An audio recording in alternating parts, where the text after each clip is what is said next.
Hello, I'm Deborah Duro, Pediatric Gastroenterology and Program Director at the Sala Foundation Children's Hospital. Today I'm very excited to share with you our Blenderized tube feeding clinic, which consists of myself and 3 registered dietitians, Cristiane Schneider, Jenna Romanelli, and Sonia Motolongo.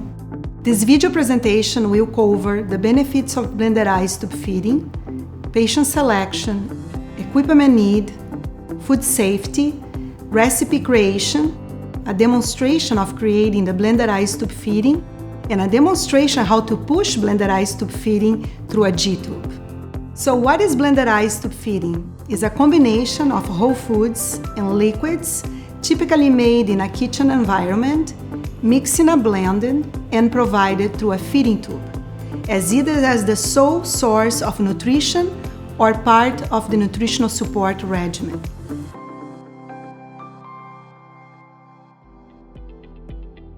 There are many nutritional benefits of using Blenderized tube feeding. These recipes include a variety of real foods, which adds nutritional value and fiber. Recipes can be individualized to accommodate cultural and personal preferences, specific diet restrictions, and avoid any allergens, intolerances, or sensitivities. In our clinic, we create recipes that are dairy-free and plant-based, improving the microbiome and boosting the immune system of our patients. The clinical benefits of Blenderized tube feeding show improvements in feeding tolerances, such as reduction of gastroesophageal reflux, retching and gagging, constipation, and oral aversion, as well as increased volume tolerance. Additional benefits of Blenderized tube feeding include normalizing meal times, experiencing different appearances and aromas of foods, participating in food preparation, and creating nurturing relationships with loved ones. And lastly, Blenderized tube feeding can be less expensive than commercial formulas. Patients are selected for the Blenderized tube feeding clinic based on certain criteria. Patients must be greater than 12 months old corrected age, medically stable with appropriate weight gain, not immune compromised, have a G-tube size 14 French or greater, and able to tolerate bolus feeds to qualify for Blenderized tube feeding. It is important that the patient's family has the capability, time, motivation, and understanding of the commitment required. There are many appliances and medical supplies needed for Blenderized tube feeding.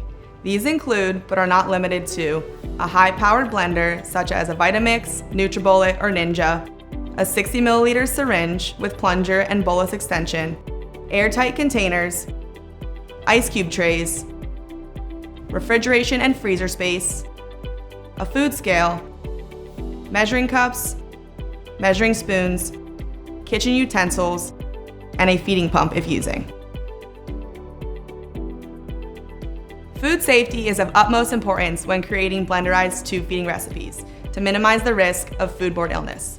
These steps are necessary for food safety: proper hand washing, thoroughly washing produce, cooking foods to at least 165 degrees Fahrenheit, chilling and freezing foods immediately, keeping refrigerator and freezer below 40 degrees and 0 degrees Fahrenheit respectively, routine cleaning of blenders and utensils, completing feedings in less than 2 hours, and properly defrosting frozen Blenderized tube feedings.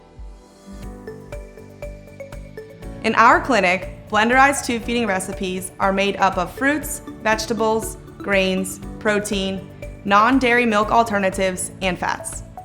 The serving size of each ingredient depends on the caloric amount of the recipe, with recipes ranging from 800 to 2,000 calories. A registered dietitian should develop these recipes to avoid any nutrient deficiencies and will prescribe the most appropriate recipe to meet each individual's needs. The first step in food safety is proper hand washing. Step 1. Wet hands with water and apply enough soap to cover all hand surfaces. Step 2. Rub hands palm to palm. Step 3. Right palm over left dorsum with interlaced fingers and vice versa.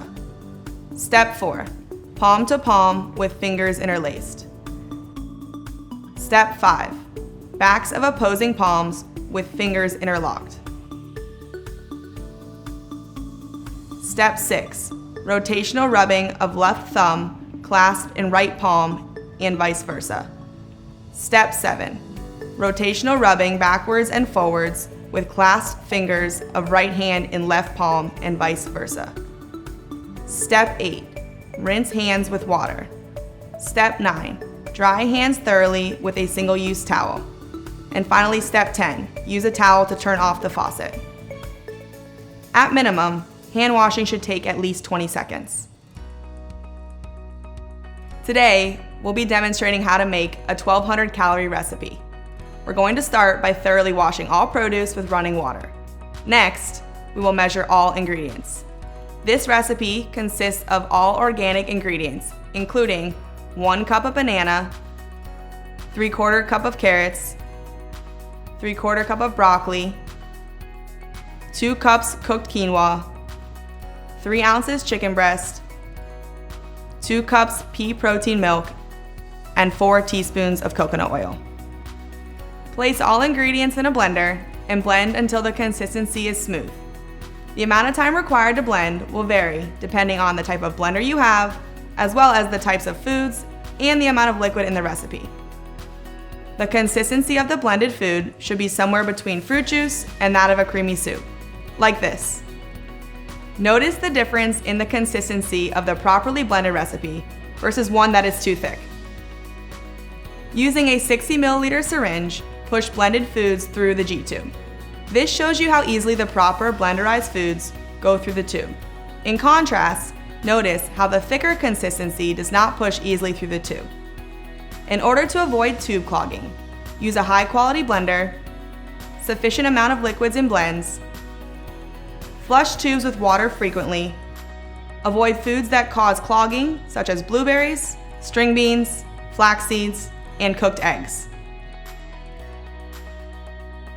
It's important to properly store blenderized foods using airtight containers that are labeled and dated properly. You can store blended foods in the refrigerator for up to 3 days and in the freezer for up to 4 months. For more specific storage temperatures, visit the USDA Food Safety website. Thank you so much for viewing our instructional video. We hope it provided you with the initial steps in understanding the importance of having a multidisciplinary team when starting blenderized tube feeding in the pediatric population. For additional information about our Blenderized Tube Feeding Clinic, please visit Sala Foundation Children's Hospital at browardhealth.org or contact us at 954-712-6623.